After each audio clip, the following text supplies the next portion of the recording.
Saya boleh berbeza pandangan dengan Dr. Akmal. Jangan marah saya. Sebab Dr. Akmal pun boleh berbeza pandangan dengan Presiden. Kita boleh berbeza pandangan, kita boleh berbeza pendapat. Seperti mana Dr. Akmal lakukan. Saya nampak tidak selari dengan Dr. Akmal. Kerana Dr. Akmal juga tidak selari dengan Presiden dan pucuk pimpinan parti. Sampai bila? Presiden perlukan sayap. Presiden memikirkan masa depan parti.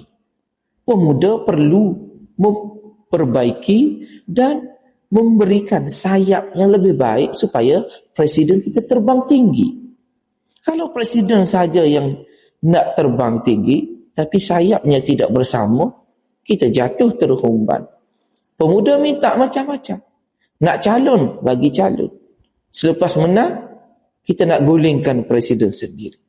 Kita tidak hormat dan taat kepada Presiden. Siapa nak pertahankan Presiden? Kita nak pertahankan UMNO kerana adanya Presiden. UMNO tidak akan jadi kuat tanpa Presiden.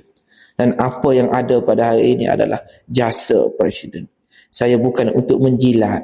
Saya bukan untuk memuji. Tetapi ini hakikatnya.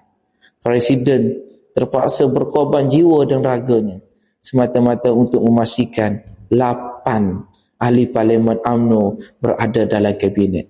Menjaga orang Melayu. Sedangkan hari ini kita cakap Melayu tergugat. Kita kena ceritakan kepada rakyat, terutamanya akar umbi, kehebatan UMNO dalam kerajaan. Pilihan raya PBT tidak mampu dilaksanakan sebab ada UMNO.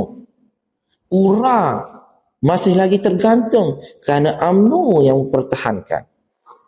Kampung baru yang nak dijadikan sebagai kawasan UNESCO, siapa yang menghalang? UMNO. Siapa yang melaksanakan dasar tahfiz negara? UMNO. Siapa yang menubuhkan taska autism? UMNO.